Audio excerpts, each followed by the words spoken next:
प्राध्यापक महेंद्र गणपुले यांचा एकपात्री प्रयोग हास्यनगरी. आपण आलो आहोत अंमळनेर नगरीत. जळगाव ग्रंथोत्सव 2025.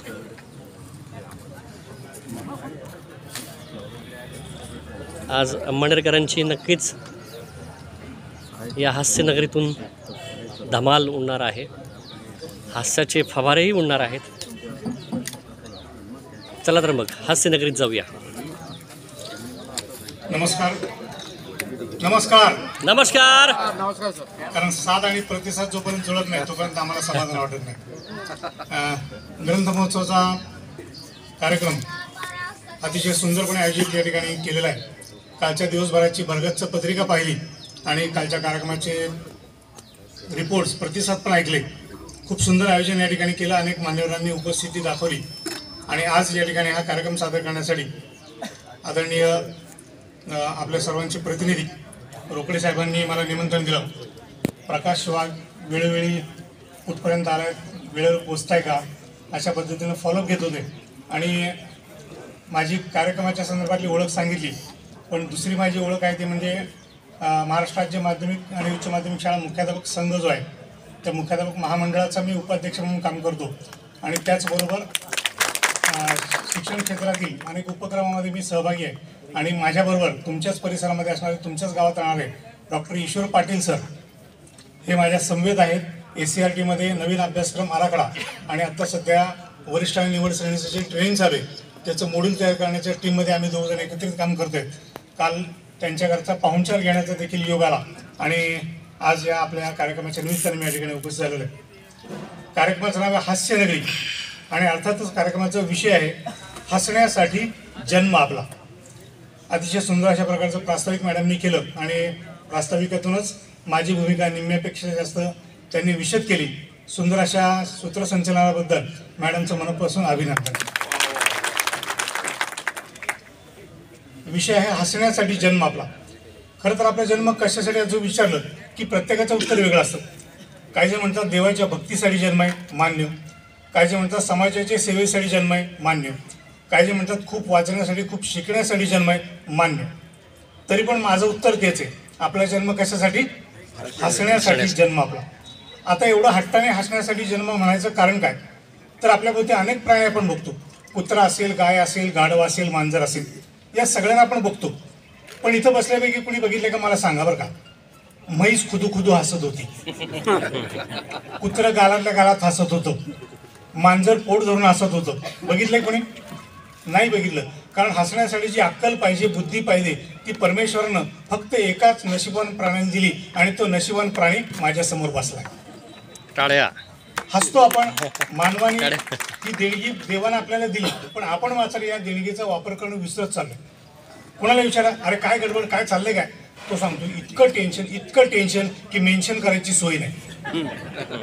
आणि कशाचं टेन्शन घ्यावं तोही प्रश्न आहे.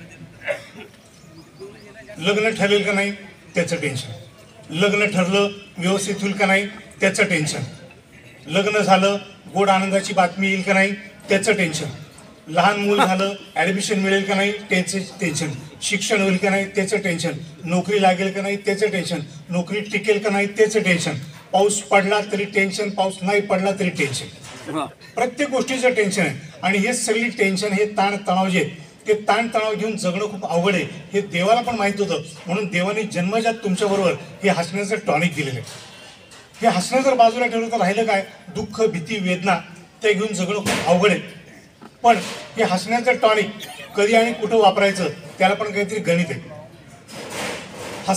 हसणं पुण्य आहे, हसाना महापुण्य आहे, संत मंडळी सांगतात.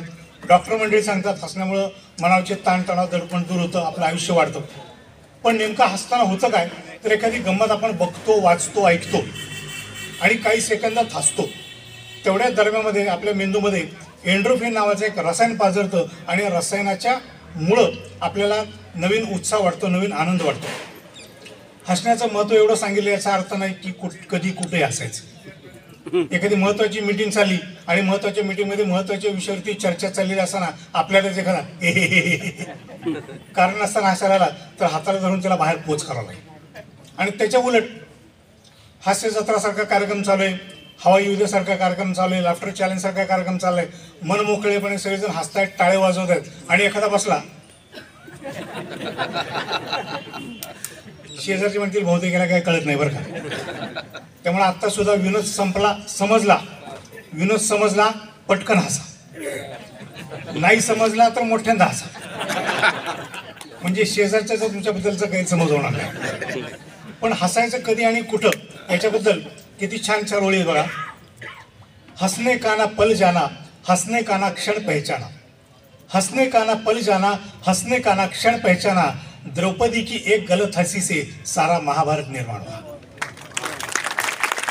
एका साध्या हसण्यामुळे सगळं महाभारत घडलं. त्यामुळे हसायचं कसं तर हसायचं ते विनोदी प्रसंगावरती हसायचं, कोणाच्या व्यंगावरती दुःखावरती अजिबात हसायचं नाही, संकटावरती हसायचं नाही. आणि हे हसणं कधी कुठं मिळेल असा प्रश्न होता. तर हसण्यासाठी विनोदी सिनेमा, विनोदी नाटक, विनोदी मालिका, पेपरमधल्या विनोदी बातम्या, भरपूर जागा आपल्याकडे आहेत. विनोदी पुस्तकांचा तर खजिना आपल्याकडे आहे. आणि लहानपणापासून जमा मिरासदार, शंकर पाटील, चिवी जोशी यांची पुस्तकं वाचूनच आपली मानसिक जडणघडण झालेली आहे.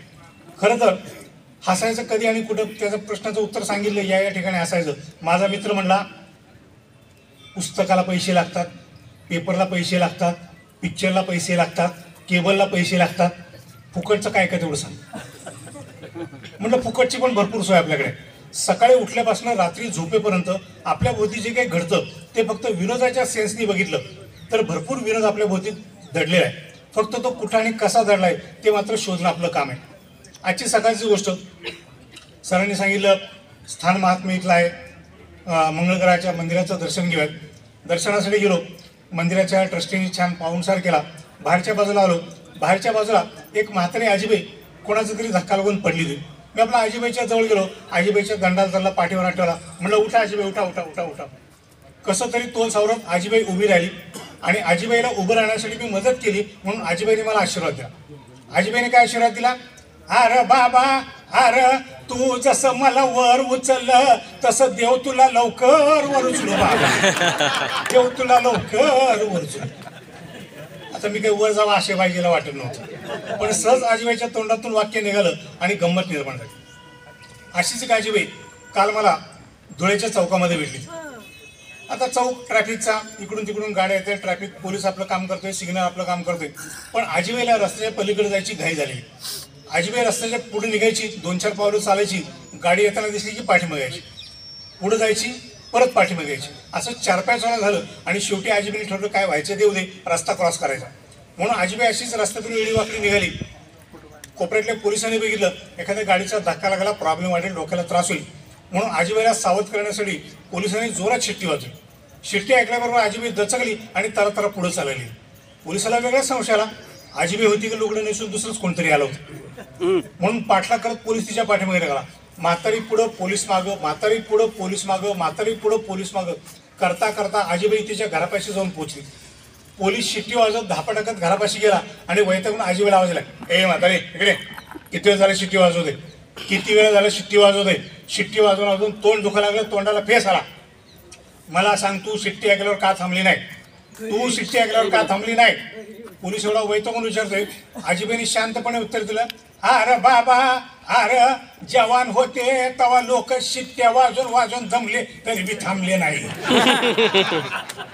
आणि आता तुझी शिट्टी ऐकून थांबायचं माझं वय आहे का ना. वा वा वा, जेवढ्या जोरात पळत गेला त्याच्या दिवस मागे. आजीबाईच्या डोक्यात कुठली शिट्टी आणि पोलिसाच्या डोक्यात कुठली शिट्टी.